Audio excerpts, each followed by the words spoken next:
Chapter 32. Title. I don't know what to call it. Whoever can, come up with a title yourselves. I decided to tell Anastasia's grandfather about my new assistants. A lot of articles are now being written about Anastasia. She's being talked about in both academic and religious circles. One production team, made up of very religious and considerate people, offered me a deal to grant them, in return for payment, the exclusive right to interpret and comment on Anastasia's sayings in the mass media. I agreed. And for what amount, Vladimir, did you agree to sell them Anastasia? The tone of his question and what he was getting at left a rather bad taste in my mouth. Then I answered, "What do you mean, sell? I told them more about Anastasia than I wrote in the book.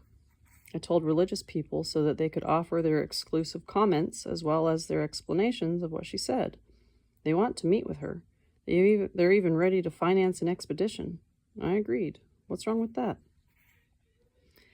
The old fellow did not respond immediately.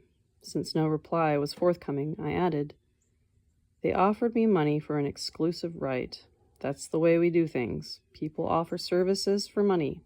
They will earn even more from their publications." The oldster lowered his head and remained silent for a while. Then, as if thinking things over aloud, he said, "So you, in your enterprising way, sold Anastasia, and they, assuming themselves to be the most religious and competent people in the world, decided to buy her." Well, that's a pretty strange way of putting it. So when it comes right down to it, what did I do wrong? Tell me, Vladimir, didn't it ever enter your head, or the heads of those religious people, to think of asking, finding out, or realizing just who Anastasia herself wished to talk to, and when, and how? And do people in your world go visiting without so much as an advance request to the host? I don't recall her asking anybody to visit her. If she doesn't want to talk to them, she doesn't have to. She didn't sign any deal. But you did. She is ready to share what she knows with everyone, and it is her right to determine how she's going to do this. And if she's chosen to set it forth in a book and with your expression, who has the right to dictate or demand another? She made the choice herself, but somebody wants to change that, and the reason behind the effort to alter her choice is clear. She will not talk with people who put themselves ahead of everyone else, with people whose self-righteousness, she knows, will distort, overturn, and adjust to their own way of thinking the truths that she holds sacred. Why paint such a dark picture ahead of time? These people are interested in many different teachings. They are very religious. It is they who have determined that they are the most religious of all. Religious self-righteousness is the apex of the most deadly of sins, pride. I began to be overwhelmed with the inexplicable sense of anger at myself. I had not yet received payment for the deal, and so I was able to break it. And shortly afterward, not seeing anything amiss, I signed another deal with one of the religious centers for the exclusive right to my own interviews. Once again, I was taken by their considerate attitude and the religious knowledge they displayed, especially since this deal concerned me alone, and I could do with myself what I pleased. But once again, both they and I fell into a trap. And once again, it turned out that I had indirectly sold Anastasia, and they had bought her. And this time it was not Anastasia's grandfather, but a Moscow woman journalist who, after reading the new agreement, flustered, "Boy, how stupid can you get? You sold Anastasia real cheap. Take a closer look and see what the fine print says. You've signed over the right to others, an exclusive right to exploit and use as they see fit over the most powerful information channel there is, everything you said relating to Anastasia. You've denied yourself the right even to question their opinion, no matter what it is. To what degree that's true, it's hard to say. Maybe I'd better cite a few of the points of that agreement here. 1. Subject of agreement. 1.1. The author gives exclusive rights to all videotaping of himself, as well as to the use of any other video materials connected directly or indirectly with the production of Anastasia television programs, hereinafter referred to as programs. The above-mentioned transfer of rights to the contractor extends to all countries of the world. 1.2. The contractor undertakes at his own expense to prepare one copy of each of 3 programs of between 30 and 40 minutes each on a professional Betacam recorder. 1.3. The mutual agreement between author and contractor, any interaction with video or film studios, television, including cable, as well as the shooting of any video on any equipment, as well as the use of video materials on the given subject, is to be effected only and exclusively by the contractor. While this agreement is in force, the author waives the right to give video interviews and prepare any audio materials using the concepts or terms that are in the programs, either directly or indirectly. After analyzing all the events connected with the writing, publication, and distribution of the Anastasia book, I came to the conclusion that people who call themselves strongly religious have a dark side, which they themselves fear, and thus keep trying to assure others and persuade them of their religiousity? I've just never seen that word before. They are probably afraid that people will discover their dark side. It's so much simpler with entrepreneurs. Their actions or goals are more open, less obscured, and consequently they are also more honest both to themselves and those around them and to society. It's possible I am mistaken. He's mistaken. But you can't get away from the facts. 3 Moscow students keyboarded the text of Anastasia. They had no expectations of compensation anytime soon. They never talked about any religious matters.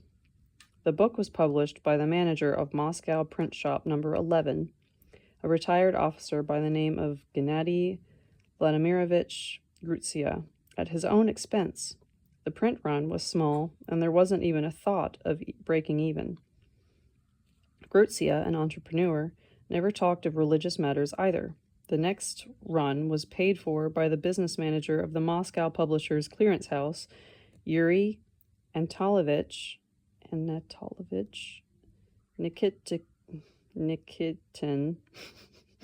But then it turned out he wasn't dealing in books at the time. He gave me the greater part of the print run to sell. He set no deadline for getting a return on his investment. And he, too, never talked about religious matters. And then the religious people began putting in their 2 cents worth, and the print run of 45,000 was released by an underground press.